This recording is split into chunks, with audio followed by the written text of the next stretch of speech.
ఆంధ్రప్రదేశ్లోని గిరిజన గ్రామాలకు డోలి మోతల కష్టాల నుంచి విముక్తి కల్పించడమే లక్ష్యంగా కూటమి ప్రభుత్వం వేగంగా అడుగులు వేస్తోంది. ఉప ముఖ్యమంత్రి పంచాయతీరాజ్ మంత్రి పవన్ కళ్యాణ్ నిరంతర పర్యవేక్షణలో చేపట్టిన అడవితల్లి బాట ప్రాజెక్టులో స్పష్టమైన పురోగతి కనిపిస్తోంది.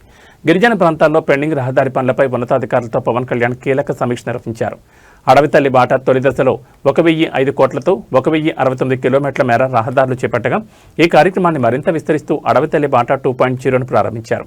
దీంతో మొత్తం 2,078 కోట్ల అంచనా వ్యయంతో 2,310 కిలోమీటర్ల రహదారుల నిర్మాణం లక్ష్యంగా పెట్టుకోగా అందులో ఇప్పటికే 905 కిలోమీటర్ల మేర రోడ్ల నిర్మాణం పూర్తయింది. కొండలు గుట్టలను కంట్రోల్ బ్లాస్టింగ్ ద్వారా తొలచి 1,00,000 అడ్డంకుల నడుమ ఈ రోడ్లను నిర్మిస్తున్నారు.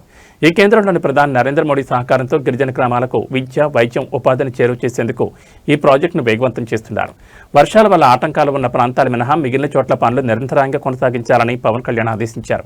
అటవీశాఖ అనుమతుల్లో జాప్యం లేకుండా జిల్లా కలెక్టర్లు, శాఖల మధ్య సమన్వయం చేసుకోవాలని స్పష్టం చేశారు. డోలి రహిత ఆంధ్రప్రదేశ్ లక్ష్య సాధనలో ప్రతి ఒక్కరూ భాగస్వాములు కావాలని డిప్యూటీ సీఎం పిలుపునిచ్చారు.